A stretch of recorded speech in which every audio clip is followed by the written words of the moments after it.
है कि यूक्रेन ने बहुत बड़ी गलती कर दी है और इस गलती का फायदा पुतिन ने सिर्फ 24 घंटे के वक्त में ले लिया। रूस के अंदर कुर्स्क में हमला करके ज़ेलेंस्की ने ऐसा ब्लंडर कर दिया है जिसके बाद रूस यूक्रेन के 10 शहरों पर बहुत जल्दी कब्जा कर सकता है। इसे ज़ेलेंस्की के खिलाफ पुतिन का लाल चक्रव्यूह कहा जा रहा है।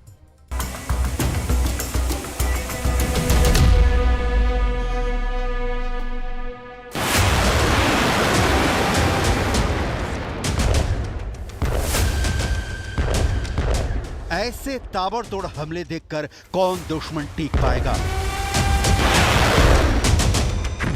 ये ज़ेलेंस्की भी सोच रहे हैं। ये बात पुतिन के दिमाग में भी घूम रही है। यूक्रेन युद्ध में अगस्त 2024 का महीना एक बड़ा टर्निंग पॉइंट साबित हो सकता है, क्योंकि अब ज़ेलेंस्की का पूरा फोकस रूस के कुर्स्क पर है। तब पुतिन ने यूक्रेन के पोक्रोस्क पर नजरें गड़ा ली हैं। दोनों के फैसले निर्णायक साबित होंगे, लेकिन कौन मारेगा बाजी, ये बात अगले 5 दिनों में साफ हो सकती है।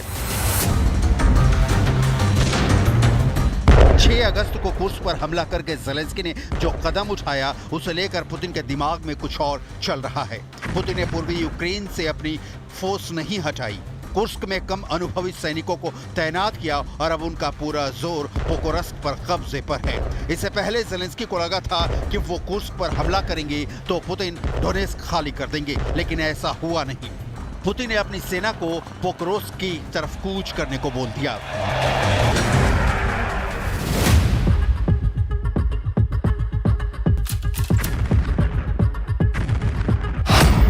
पोक्रोस्क से डोनेस्क की दूरी 60 किलोमीटर है और यह जगह यूक्रेन की सेना की सप्लाई लाइन में अहम मानी जाती है।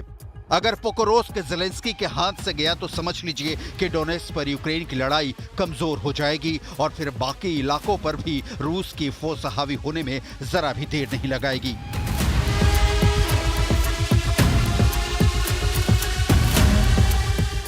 इस वक्त रूस की सेना पोक्रोस्क से 10 किलोमीटर ही दूर है और पूरी ताकत से हमला किया गया तो ज़ेलेंस्की की सेना की हार यहां तय मानी जाएगी।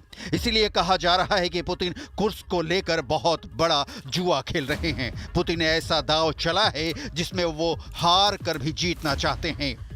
पुतिन जानते हैं कि डोनेस्क के मोर्चे पर यूक्रेन को हराने के बाद वो कुर्स्क भी वापस ले लेंगे। वैसे सवाल ये है कि पोक्रोस्क वाला आइडिया पुतिन को दिया किसने? तो इसके लिए आपको ले चलते हैं चेचन्या।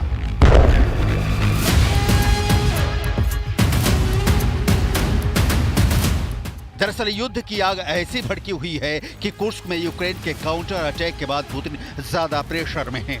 इसलिए पुतिन ने चेचन्या में अपने सबसे भरोसेमंद कमांडर रमजान कादिरोव के पास जाने का फैसला किया। ग्रोजनी में अपने विशेष हेलीकॉप्टर से उतरकर पुतिन सबसे पहले कादिरोव से मिले और फिर उन अफसरों से मुलाकात की जिन्होंने यूक्रेन के युद्ध में सबसे खतरनाक ऑपरेशन अंजाम दिए हैं। पुतिन के फोर्स जब भी कमजोर पड़ती है या नेटो से लड़ाई में पुतिन बेचैन महसूस करते हैं और उनकी वार बैटरी कमजोर हो जाती है, तब चेचन कमांडर रमजान कादिरोव उनकी वार बैटरी को रिचार्ज करता है। कमांडर कादिरोव रूस के स्पेशल ऑपरेशन का सबसे बड़ा रिचार्ज है। ये बात पुतिन बहुत अच्छी तरह जानते हैं। इस मुलाकात में भी कमांडर कादिरोव ने पुतिन के वॉर बैटरी को रिचार्ज करने का काम किया है। कादिरोव की तारीफ हुई तो कादिरोव ने जवाब दिया कि वो सिर्फ पुतिन का एक फौजी है। इस पर पुतिन ने क्या कहा वो भी देखिए। Всего лишь пехотинец. Мы все пехотинцы. Мы все в этом смысле в одинаковом положении. Удачи вам, ребята.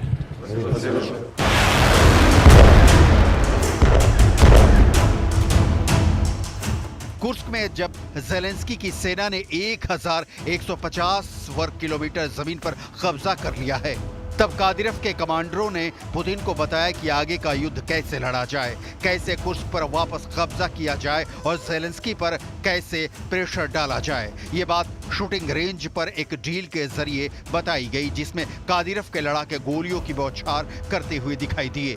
पुतिन ने भी बताया कि शूटिंग रेंज में गोली चलाने और युद्ध के मैदान में गोली चलाने के बीच क्या फर्क है। Одно дело здесь в тире стрелять, а другое дело подвергать свою жизнь и здоровье опасности. Но у вас есть внутренняя потребность защищать Отечество и мужество принять такое решение. इसमें कोई शक नहीं कि कादिरफ से मिलने के बाद पुतिन के वार बैटरी रिचार्ज हो जाती है। ऐसा कादिरफ के चेचन लड़ाकों ने मारियोपोल, बखमूत और डोनेस्क में करके दिखाया है और अब पोकोरोस्क में भी पुतिन यही करके दिखाना चाहते हैं। कमांडर रमजान कादिरफ से मुलाकात के बाद पुतिन का वॉर मीटर एक्टिव हो गया है।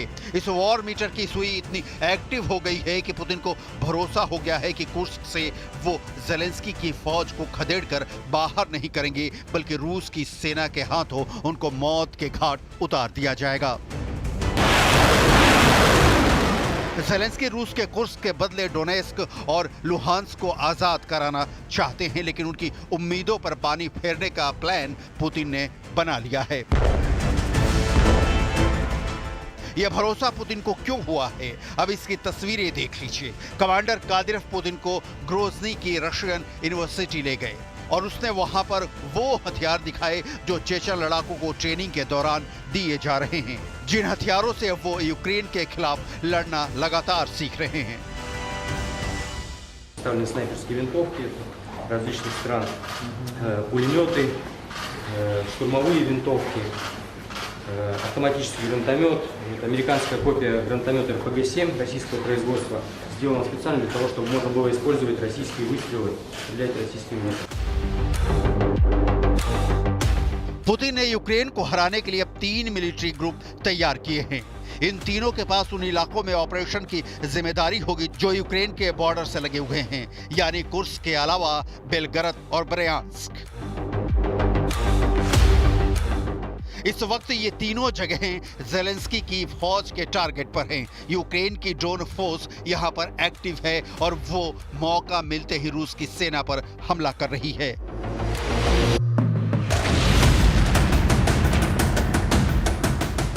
वैसे पुतिन तो पहले ही बता चुके हैं कि उनकी लड़ाई यूक्रेन से ज्यादा नेटो की सेनाओं से है जो इस वक्त यूक्रेन में ऑपरेट कर रही हैं।